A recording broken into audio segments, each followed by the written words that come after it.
Where did the aircraft go? Why have we not seen it? Albertina, Ndola Tower, please acknowledge.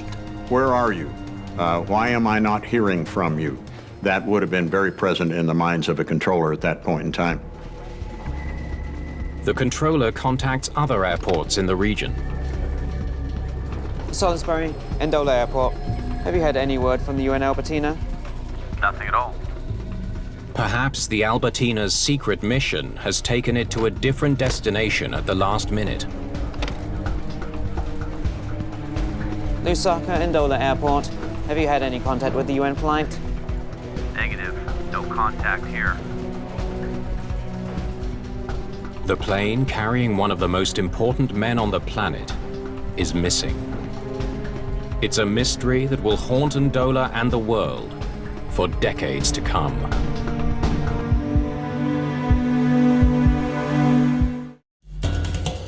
By dawn, news of the UN Secretary General's disappearance is spreading fast. We heard that he was missing, so what were we to do? We weren't going to sit around Ndola. Clyde Sanger covered Hammarskjöld's mission in Africa for The Guardian newspaper.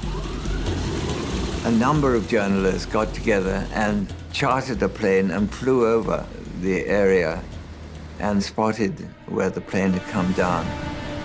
On the side of a hill, 9 miles west of the airport, journalists spot a gash in the trees.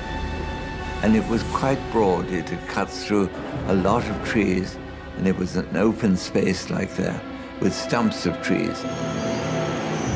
Whatever went wrong in the skies above, the flight clearly ended with a violent impact, followed by intense fire.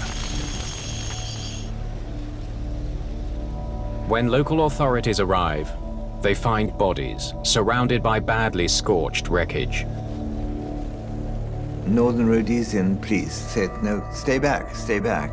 And so we had only a distant view. They found quite a large fuselage in one place, which we could see.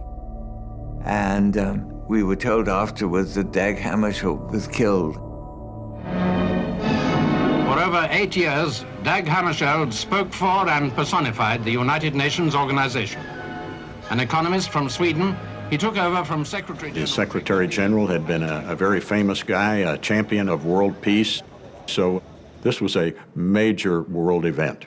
I know that I'm speaking for all of my fellow Americans, expressing our deep sense of shock and loss in the untimely death of the Secretary General of the United Nations, Mr. Dag Hammarskjöld.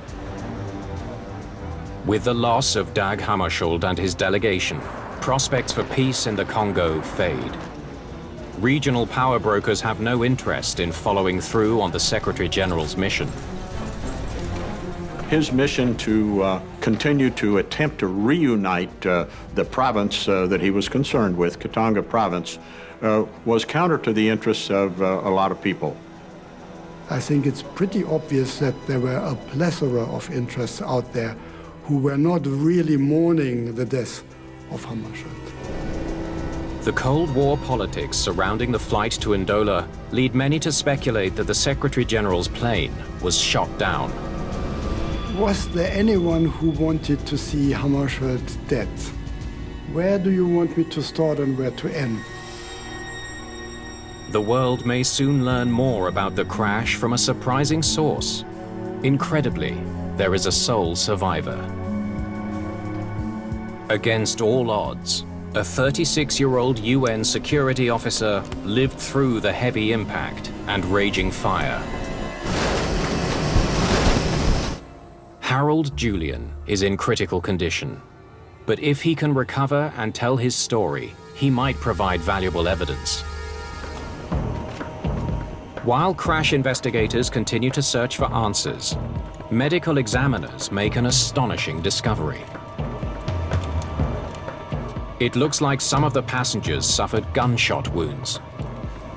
Finding bodies in the wreckage with bullet wounds is, of course, very interesting to look into. Perhaps there's a sinister cause to this accident after all.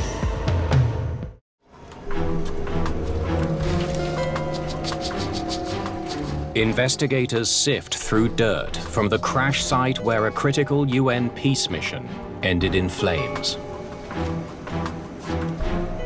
They find more evidence of gunfire, shell casings, and a total of 342 bullets recovered from the bodies of the victims or nearby.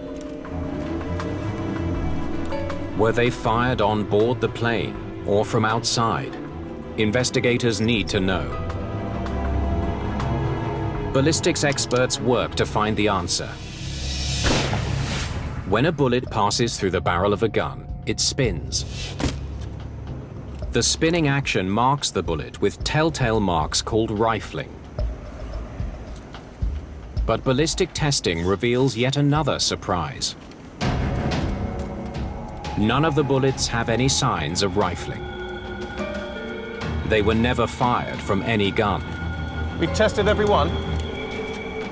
The persons who were wounded by the bullets also carried bullets because they were like guards.